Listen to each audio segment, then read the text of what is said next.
We finally reach the buys and we finally get that third trade back for all of us that have no boost remaining. We can move on from a lot of dead rookies, but a lot of us are counting our teams and going, I don't think we're going to get 22 on the park, let alone that 23rd player, just with all the injuries, especially with the Cooper Simpson on the bubble injury that he's had surgery for his AC joint. That's just been a sort of a blow that a lot of us couldn't handle, I guess. But anyway, let's jump into this video going through the trade targets for round 12. Austin McDonald's not going to play, especially with Darcy being a test. And I know that they said he could play VFL, not VFL Waffle, but I just don't see... I just don't know if he's going to play, where he's going to play, to be honest. And that just stuffs around Austin McDonald, who didn't even play last week. So I just don't think he plays. Campbell Gray as, I think, my trade. Let me just quickly get rid of the trades that I've got so that I don't show it to you guys. Let me just quickly do that there. There we go. That's better there. So let's get back to this. Campbell Gray, I think for most people, that'll be the obvious trade in anyway. I know a lot of people will be trading in Angus Clark early. I'm going to probably wait a week on Angus Clark just in case he stuffs up and becomes a dead rookie, because we basically can't have dead rookies. So unless Campbell Gray doesn't get selected, that's when I'd go Angus Clark. But I just have a feeling with Campbell Gray, he's got that defender forward flexibility as well, which could become crucial with all the chaos. You know, I'd rather a defender forward than a defender flat. I know he probably won't, with Bolter being back this game, I believe. That means that he might not play in the most favorable position, but points are points at this point. So against GWS, he probably goes forward, which he probably scores like 30, but that would suck, but at least it's something. So he's probably the guy, if he gets selected, is going to be the guy that we go for. Angus Clark had a massive debut game. Could even just bring him in straight away. Might do that just because I could get rid of, like, I could bring in someone like a Campbell Gray and Angus Clark and like a primo midfielder for like a Zach Reed and some of the dead, or some other guys that are injured or just not being selected on my bench, because my bench is pretty bad. Lucas Camparelli is on the bye anyway. Will Lorenz on the bye but hasn't played in a long time. Shannon Neal pulled out a worldie and now has West Coast, which he'll probably pull out like a 5-goal effort as well, and then suddenly he'll be like 350k, 400k. But that's just how it rolls. James Tunstall 119k. Yeah, just don't see him. Well, he didn't get selected, won't play. Then you've got Angus Sheldrick. I think he's a guy, like I said in my fantasy trade targets, I think he's a guy that you can turn to for some semblance of job security. I know that let's just actually run the numbers, and I'm pretty sure these numbers for the on this modification or this Google extension are a little bit off. But if we run the numbers that he's going to average 90 for the next 3 or 4 weeks, he makes 120k in that next sort of, by the end of the buys, he gets up to, in round 16, 380k. 380k, you could jump that with a rookie, I feel like. Say a 250, 260k rookie or something like that, and suddenly he's up to a primo. Like, up to somewhere semblance of a primo, and he might have an outlier game here where he goes 120 against Richmond or something like that, and suddenly instead of this being 380k, that's suddenly 410k, and you're looking at a guy that with a 120k on top of a rookie or something that you downgrade, or one up, one down, you're looking at a 530, 540k guy that's just hitting the bottom of his cycle. That's what you're sort of hoping for out of Sheldrick. Best case scenario. Worst case scenario, he drops a stinker and he's out the side, but I don't think that's going to happen with Sydney, because I think that they're going to play some rookies. Cochrane, McAuliffe, pretty much the same scenario for McAuliffe as with Sheldrick. 287k, a little bit more expensive, and that's probably why I wouldn't go for him. But I could easily do a scenario, and this is something I've even thought of so dumbly to do, is going something like Zach Reed and a couple of dead rookies to basically Sheldrick, McAuliffe, and also like a Campbell Gray or something like that. And that's where you can really get some cash generation out of, I guess, a little bit, as well as just getting some playable guys. If it stuffs up, it stuffs up. But if it works, it looks absolutely, well, amazing. But yeah, that's something I've sort of considered. Boyd, Pedler, none of these guys are really going to play. Oh, Hooley's out. Hayes is out for the year. Ed Allen, I don't think gets many more games full game time. Archer Day Wicks is playing, which is good. But then again, 99k, not really expecting him to do much. Probably drops a 30 this week, and a 30 gets him up 16k. And I reckon you can get better out of like 99k rookies that are coming through from the mid-season draft. If we just actually look, is there any of the mid-season draftees in yet? Doesn't look like it. Let me just check that I'm right in saying that. It doesn't look like any of the mid-season draftees are in yet, which kind of sucks, but we'll get them into I think today sometime soon. They'll be put in the game, which will be good. But anyway, let's go and look at the top 10% for coaches trade-ins. And you will see, I'm guessing Campbell Gray or Angus Clark will be the top. Campbell Gray, 52.4% trade-in, over 10,000 trade-ins in the top 10%, which is basically half. Yep, understand that. Massive negative break-even on the bubble. You pretty much got to bring him in if he gets selected, I feel like. Just because, especially, I don't know when his games are scheduled. Let's actually look at Richmond's schedule here. Let's actually go here and then Richmond. You will see that they play 4:15 and then but that's at NG Stadium, so that's interesting. Don't know about that. Anyway, 120 at the MCG, then the bye, and then 320 at Marvel, and then 320 at the MCG, GMHBA 415, and then 735 at the MCG in round 18. That's probably enough for all those metrics here. So yeah, if we look at that, then, and he's even been updated again just in the time of this recording, he's now gone up another like 200 trade-ins.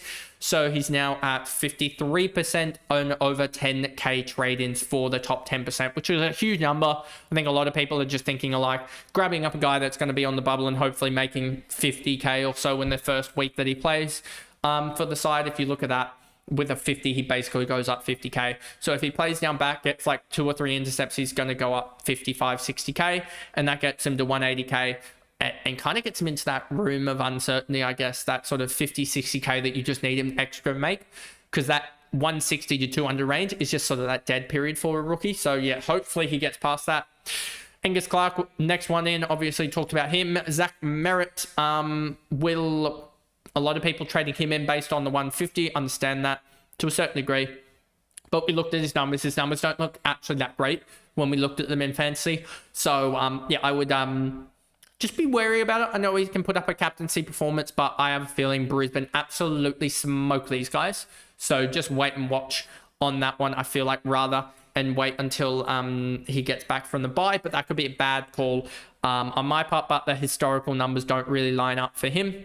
Max Holmes, West Coast Eagles in over in the West Coast. So what's his break even? 105. I think you can wait a week. Like, he did a 128, but he seems to go 1 week on, 1 week off, 1 week on, 1 week off. You can see it throughout this year.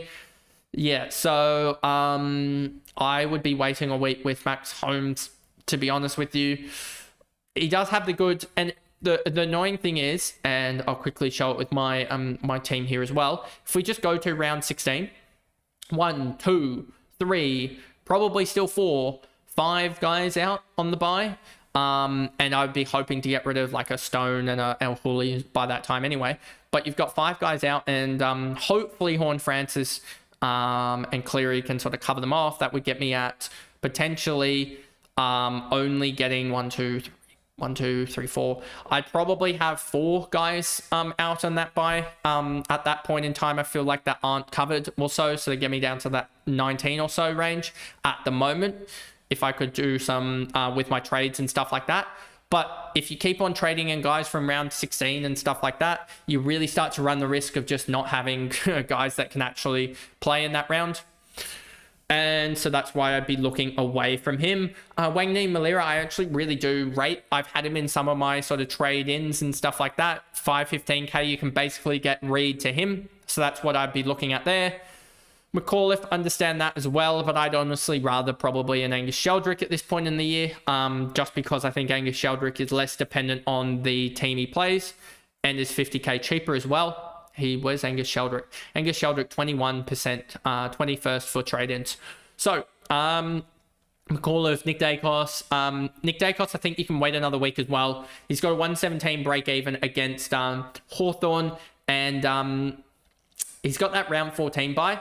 And he's got Melbourne next week. So, yeah, he just doesn't average the best against Hawthorn. Could you trade him in against Melbourne for around about 520k would be very, very optimal. Luke Jackson, I don't like this trade in if Darcy's back in. So, you better hope that Darcy isn't. But he's been very, very good for those that picked him up when he basically was started rucking full time, because he's had 188, 949 divided by minus 188 is somewhere around that 949 minus 188 is 761. Divide that by 1, 2, 3, 6 games. Since he's basically rucked full time with one game where he didn't, he's averaged 126.8. 126.8 is almost competition leading. That's how good he is. So you just hope he gets I'm hoping he holds forward status next year, because if they get rid of Darcy, he could be F1. But we'll see about that. Yeah, so it's all about Darcy's health, really, with Luke Jackson rucking. Jordan Dawson without Matt Crouch looks amazing, so grab him up. Especially, I think their run is relatively easy. I think Sydney's actually one of if we look at SuperCoach now, and we flick this across, if we look at inside mids, Sydney, easy, and North Melbourne is the second, is the easiest. So he's got Sydney, Brisbane, Hawthorn. Sydney, Brisbane, Hawthorn, Richmond. Sydney, Brisbane, Hawthorn, slightly negative, and Richmond are plus 2.6. So he's got a relatively neutral-ish run for the next couple of weeks, but Sydney is a really good run. Brisbane, Hawthorn are kind of actually, I think, in the last couple of weeks turning much more positive, I think, if I remember correctly. Yeah, it looks to me that that's turning a lot more positive than this sort of what it was originally. If we go, actually, we can sort of see the trend here. If we look at it in the last 10 games, Hawthorn minus 1.99, whereas the last 5 they're minus 0.4, which 0.6, sorry, which means they are trending more positively, which is good.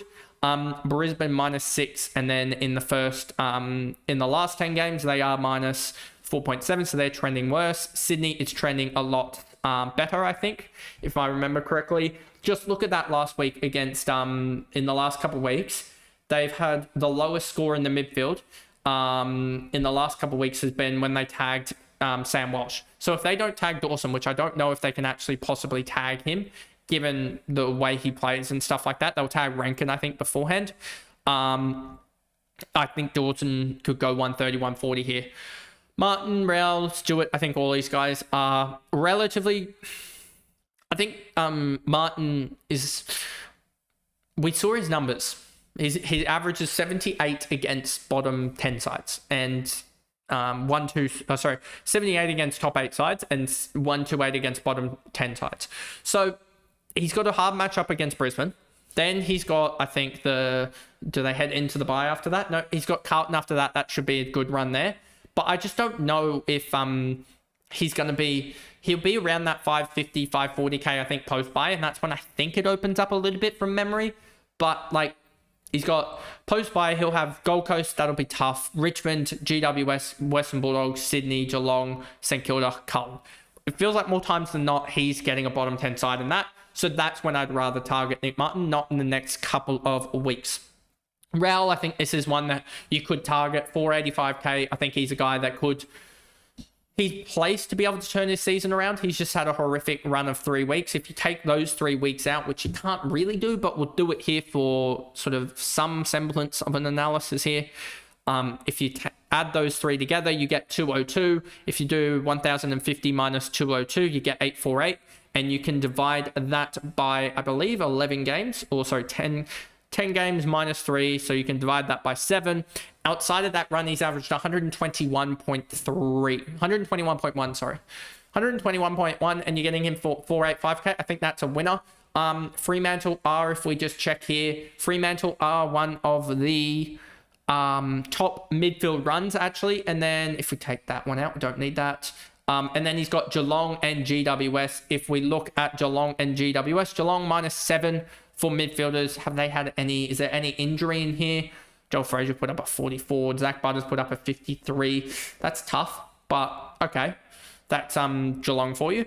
And then he's got GWS, who are a +4.8. So they basically almost, in a way, he almost cancels himself out in the next couple of weeks with the runs that he's got. George Hewitt somehow put up a 60 score against them. And then Matt Johnson's 48 from a wing somehow counted as an inside mid. Don't really rate that. But yeah, I think he's a guy that you could definitely turn to. It just sucks that he's got, I believe, the really chokehold. He's got round 14 bye, which is actually an all right bye to have on. So yeah, he's definitely a guy you could look at there as well. So that basically is the video there. I think not many other guys. Let's just quickly look at the trade outs, which are going to be basically bye players and guys that are injured. Injury. I wouldn't be trading out Marek just yet. I think he's going to have a bounce back game, but I believe he's got a 150 break even, 154 break even. He could tumble down in price. Trainer, horrific role. Caden Cleary, yep, understand that. I kind of just need him to play, simply put. Sadar Hooley, yep, injured. Matt Carroll on the bye. He's probably done enough cash generation. Max Hall, his cash generation's probably done. A 104 break even. Yeah, you probably got to trade him out.